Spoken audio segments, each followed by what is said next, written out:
Hello and welcome to Ukraine in Flames, a special project brought to you by Ukraine Crisis Media Center, Ukrainian Catholic University's Analytical Center, and NGO Euroatlantic Course. My name is Oleksandr. I'm the head of Hybrid Warfare Analytical Group at Ukraine Crisis Media Center, introducing the topic of today's discussion, which deals with military issues mostly, specifically the Syrian factor in the Russian war against Ukraine. If you want to know how such different and faraway countries are connected, please subscribe to our channel to stay tuned. Many have compared the destruction inflicted by Russian forces on the city of Mariupol with the Syrian city of Aleppo. Total destruction unleashed by dictatorships is heartbreaking. However, in addition to this parallel, there are more practical factors worth discussing. For example, reports that Russia is recruiting mercenaries from Syria, among other countries, due to its crippled blitzkrieg in Ukraine and necessity to refuel its human resources. Or reports that Russia is pulling out from its military base in Syria, relocating its military power. True or false? This is what we talk about today, starting with Oleksandr Korenkov, International Research Center of Security Problems representative, who analyzes the similarities and differences of Russian military tactics in Syria and Ukraine, including the total annihilation of cities and the reasons behind it. Hello, my name is Oleksandr Korenkov and I'm from the International Research Center of Security Problems. And in this video, I want to point out the differences and similarities in way Russia fights in Ukraine and Syria. Firstly, we should understand that Russia has different objectives in these conflicts. For example, when the Russians joined the Syrian conflict in 2015, their objectives were to protect the Assad regime and to maintain their control over military bases in the country. In Ukraine, by the contrast, Russia seeks regime change and wants to seize as much territory as possible by military means.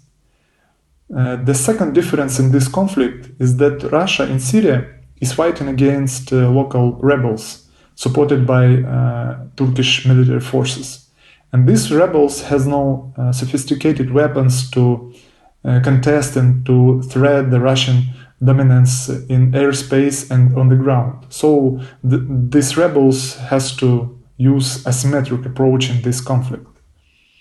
In Ukraine, by contrast, Russia is confronted by well-organized, very experienced Ukrainian military forces supported by the West, so that the Russians has to wage conventional warfare. And this is a big problem for Russians because they had never faced such well-prepared enemy before, and that's why they have such high losses in the conflict in Ukraine.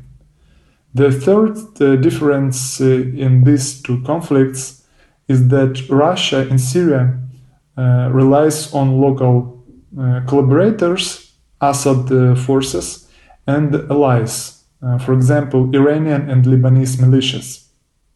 And that's why the Russians can limit their presence on the ground in Syria and avoid the additional losses and political consequences of these losses, of such losses in Russia. But in Ukraine, they have to use their elite troops and regular forces, and that's why they have such big losses in Ukraine.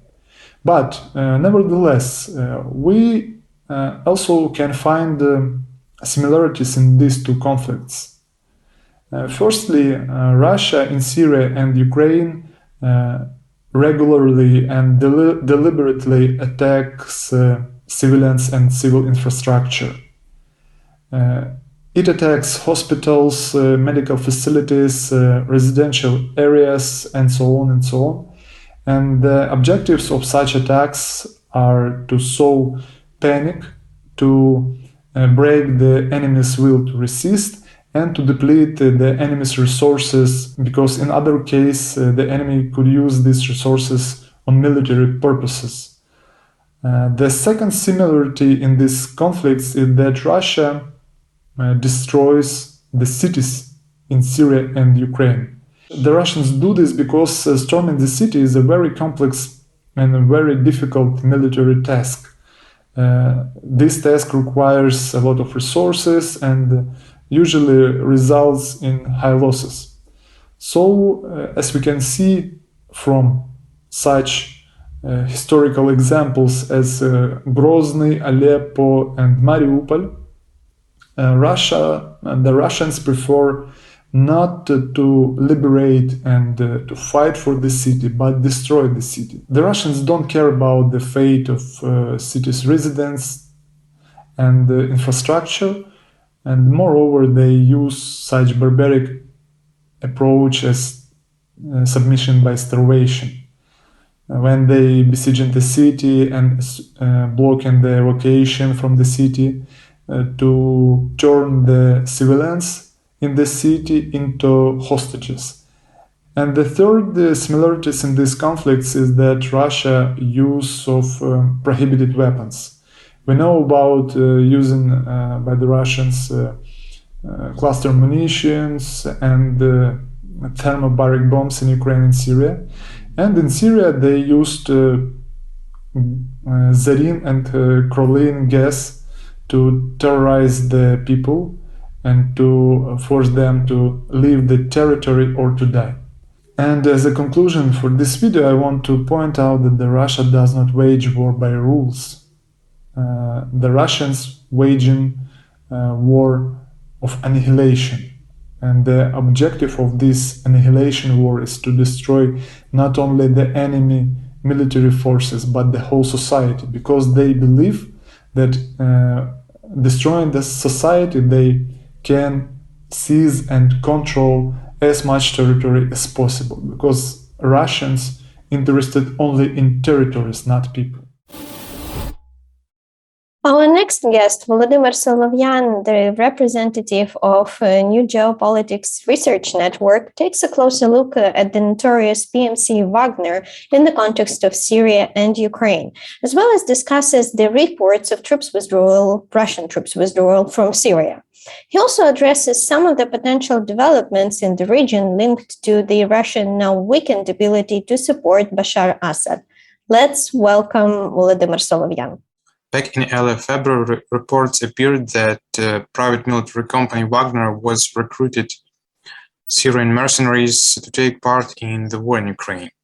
Russia has used Syrian mercenaries in various theaters of war, in Libya, in Mali, in the Central African Republic, and even Venezuela. So this practice was not unexpected. But on the eve of the invasion, on the background of 190,000 Russian troops near Ukrainian border, the factor of mercenary participation was not such significant.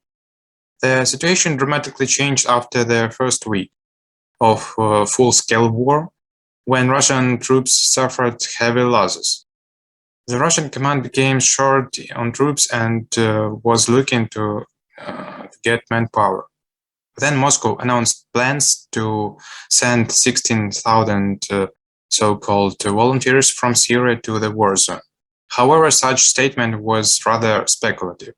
At first, the Assad regime doesn't have so many well-trained troops. For example, the most capable 25th Special Mission Forces Division, which works closely with Russian military instructors, has about 4,000 fighters. The rest potential mercenaries will not be a serious combat in Ukraine. They lack military discipline. Also, they are unfamiliar with Ukrainian landscape and geography. Moreover, it will be quite complicated for Russian soldiers and officers to cooperate with them because of language barrier. In addition, the intensity of war in Ukraine exceeds experience of Syrians, so their morale will be quite low. But the main problem for the use of mercenaries from remote regions is logistics. Although the training of mercenary is cheaper than contract soldier, considerable effort is required to deliver significant number of mercenaries from Syria. The situation has become especially difficult for Russia since Turkey and Azerbaijan closed their airspace for military flights operating between Russia and Syria. As a result, there is currently no reliable information on the use of Syrian mercenaries in Ukraine. Therefore, I consider the issue of Syrian mercenaries as an informational and psychological operation aimed at intimidating Ukrainian society, as well as attempt to counterbalance their international Legion of Territorial Defense of Ukraine. We do not have accurate data on the size of Russian contingent in Syria. However, it should be noted that most Russian servicemen belong to units of the air forces and air defense system, as well as naval base in Tartus. Instead, Russia needs infantry units to keep its advance in Ukraine. That's why, according to my estimates, Russia will be able to redeploy in Ukraine up to 3,000 troops from Syria. By the way, what is interesting is that in a military parade dedicated to the Victory Day, which took place at the Russian air base Hmeim, motorized infantry, marines, airborne troops, military police took part. Thus, it can be argued that the Russian base in Syria is not emptied, as it was depicted in a number of media. The presence of Russian armed forces in Syria is long-term investment. I do not think that Putin is ready to sacrifice his achievements in Middle East at this stage. Turkey's decision to close Bosphorus and Dardanelles Straits for Russian warships that are not part of the Black Sea Fleet complicates a maritime presence in Eastern Mediterranean for Russia. However, in the near future, Russia will not reduce its activities off the coast of Syria because its sea forces there have more anti-ship focus and are trying to tie up significant NATO forces. It is also unlikely that Russia will withdraw aircraft and air defense divisions, as it does not feel the lack of such systems in Ukraine. At the same time, without support of Russian aviation, Bashar al-Assad forces will lose their main advantage in war with pro-Turkish proxies, and that will prevent the destruction of fragile status quo. Russia's weakening on the ground may launch another split of regional alliances. Official Damascus will continue to rely on Iran. This is confirmed by a recent visit of Bashar al-Assad to Tehran, which took place for the first time in 3 years. Their Syrian leader met with Supreme Ayatollah Ali Khamenei and the President of Iran. So in upcoming months, activities of Islamic Revolution Guard Corps and military group of Hezbollah will intensify.